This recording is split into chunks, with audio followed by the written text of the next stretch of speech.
Let us pray in the name of the Father, and of the Son, and of the Holy Spirit. Amen. O Jesus, through the Immaculate Heart of Mary, I offer you my prayers, works, joys, and sufferings on this day for all the intentions of your Sacred Heart, in union with the holy sacrifice of the Mass throughout the world, in reparation for my sins, for the intentions of all my relatives and friends, and in particular for the intentions of the Holy Father. Amen. Let us pray for the intentions of the Holy Father for the month of March. For the new martyrs, we pray that those who risk their lives for the gospel in various parts of the world inflame the Church with their courage and missionary enthusiasm. Our Father, who art in heaven, hallowed be thy name. Thy kingdom come, thy will be done, on earth as it is in heaven. Give us this day our daily bread, and forgive us our trespasses, as we forgive those who trespass against us. And lead us not into temptation, but deliver us from evil. Amen. Hail Mary, full of grace, the Lord is with you. Blessed are you amongst women, and blessed is the fruit of thy womb, Jesus. Holy Mary, Mother of God, pray for us sinners, now and at the hour of our death. Amen. Glory be to the Father, and to the Son, and to the Holy Spirit, as it was in the beginning, is now, and ever shall be, world without end. Amen. My dear friends, the Word of God welcomes us this morning. And as we begin this day, let us begin by spending time with the Lord. As we have decided to welcome this day in the presence of the Lord, let us begin by thanking Him for all that He has done for us, all the blessings that He has bestowed on us, and most importantly, for all the graces, for all the favors that He has given us right from our birth till now. On many occasions, we see that because we are caught up with so many other activities, because of our busy schedule, we don't pay attention to these small details that are there in our lives. Very often, these graces, these blessings, which are so important in our lives, are kept aside.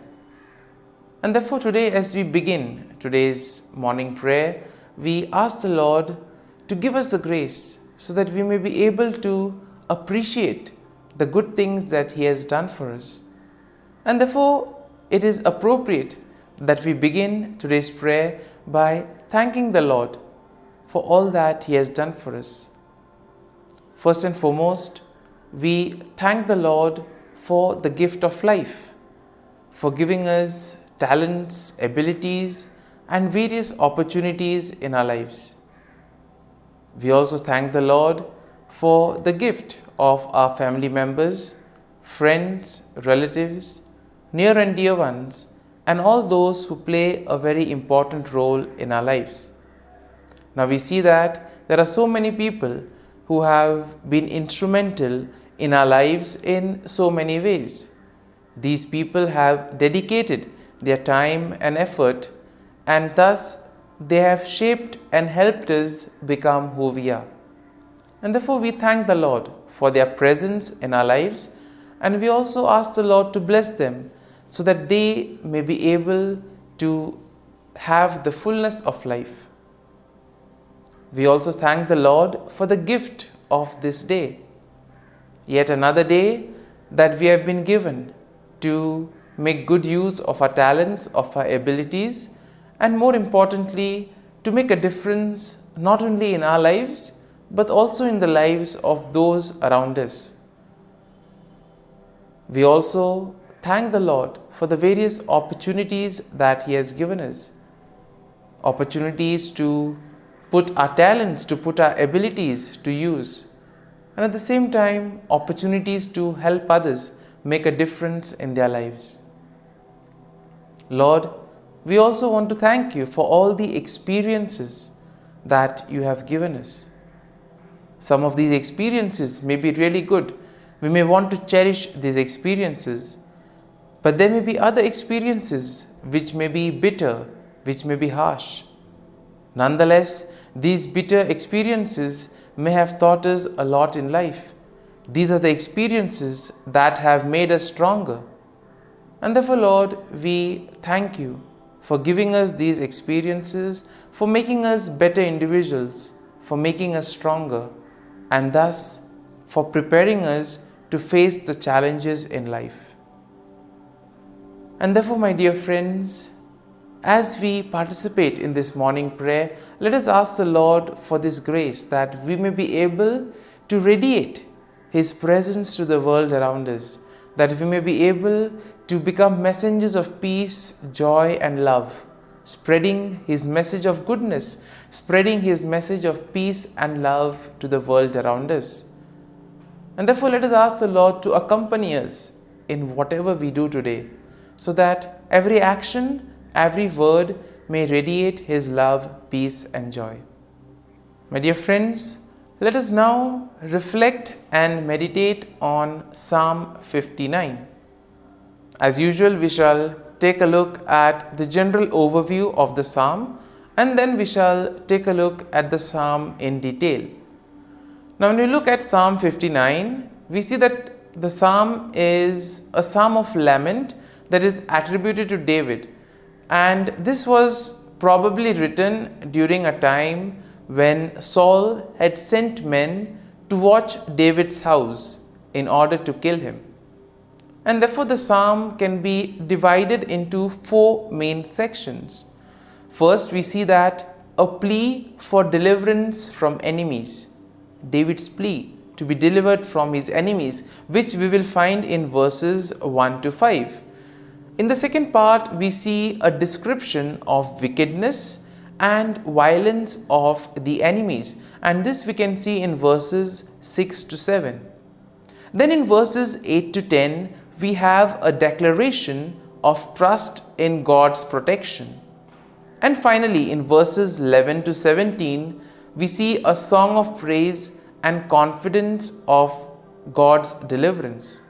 Confidence that God will deliver him from all his enemies.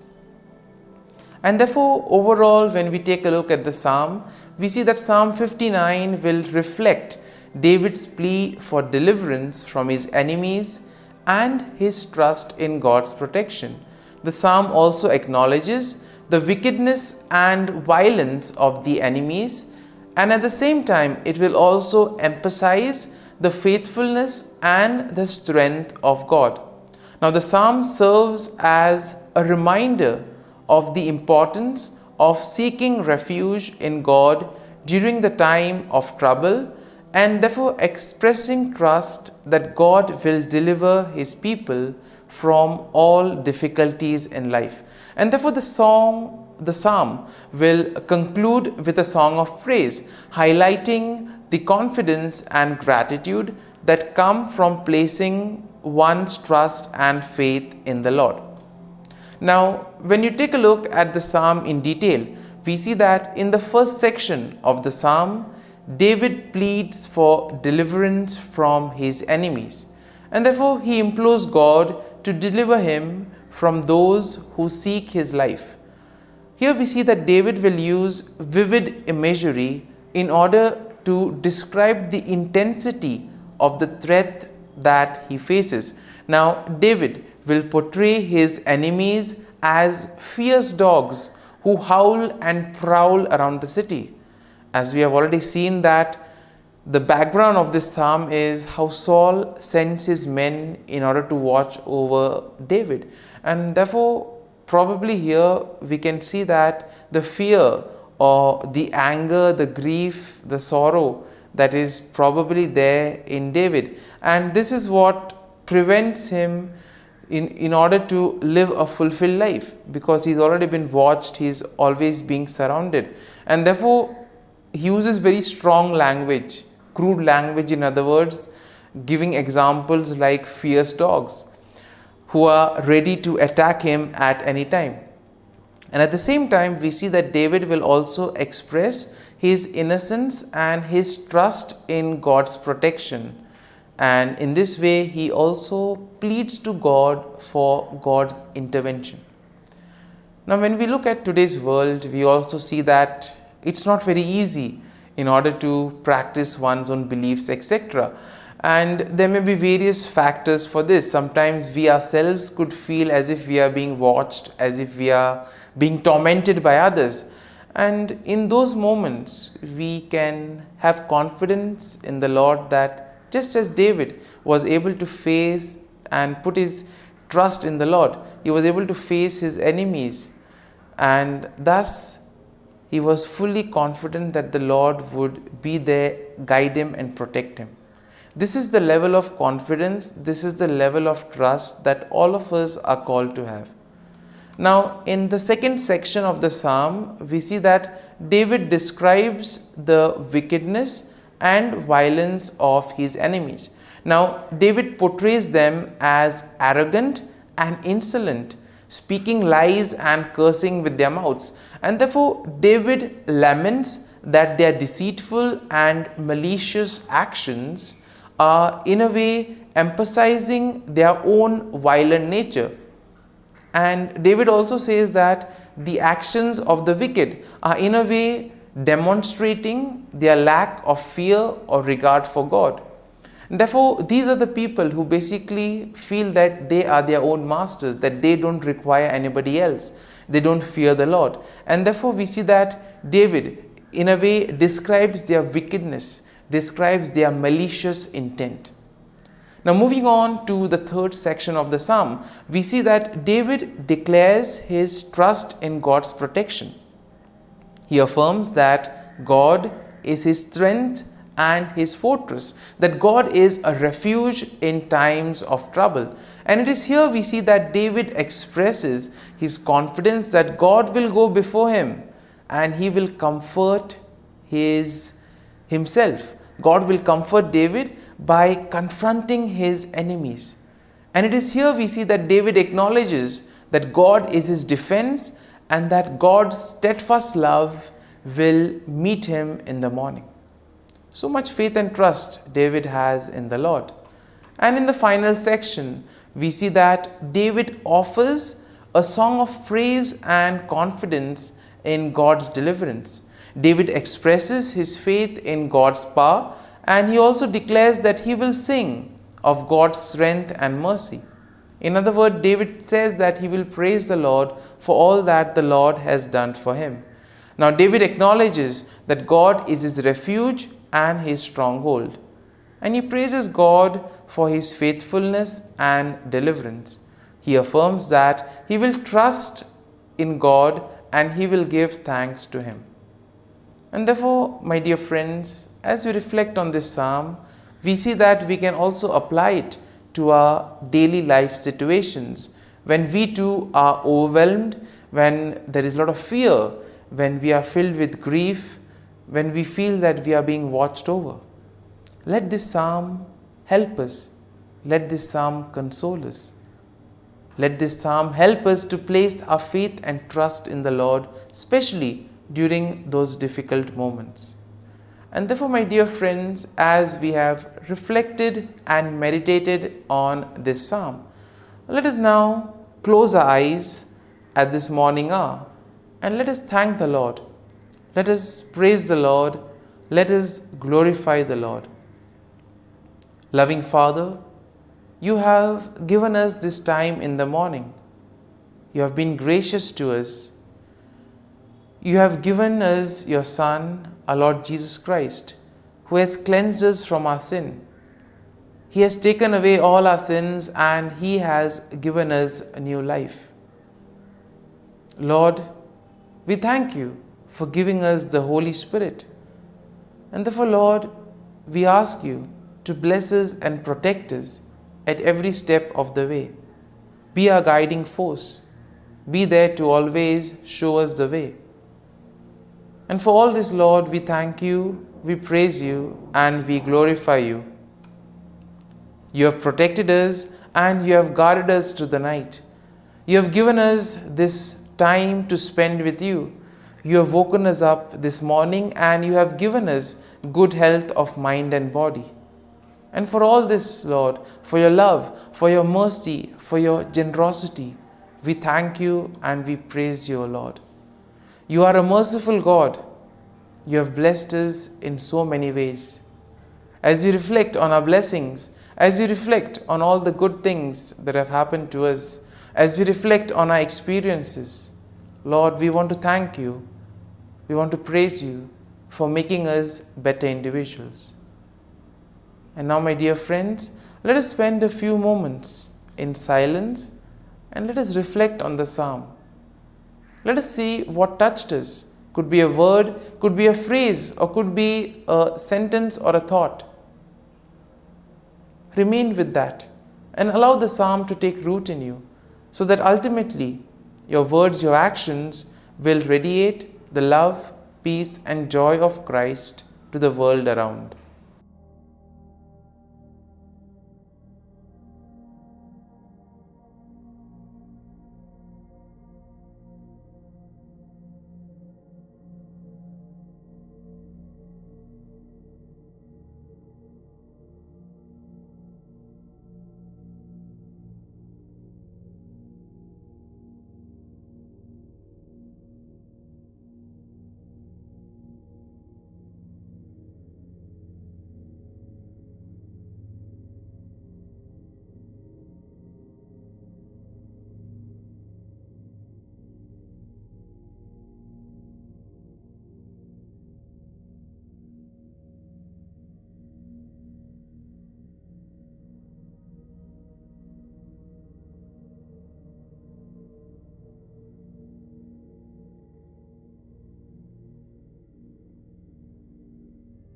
Pray to Saint Michael the Archangel for protection. Saint Michael the Archangel, defend us in battle. Be our defense against the wickedness and snares of the devil. May God rebuke him, we humbly pray. And do thou, O Prince of the heavenly hosts, by the power of God, thrust into hell Satan and all the evil spirits who prowl about the world, seeking the ruin of souls. Amen. Act of Adoration. O Sacrament most holy, O Sacrament divine, all praise and all thanksgiving be every moment thine. Saint Gertrude, pray for souls in purgatory. Eternal Father, I offer thee the most precious blood of thy divine Son, Jesus, in union with the masses said throughout the world today, for all the holy souls in purgatory, for sinners everywhere, for sinners in the universal church, those in my own home and within my family. Amen. May the divine assistance remain always with us, and may the souls of the faithful departed through the mercy of God rest in peace. Amen. Glory be to the Father, and to the Son, and to the Holy Spirit, as it was in the beginning, is now, and ever shall be, world without end. Amen.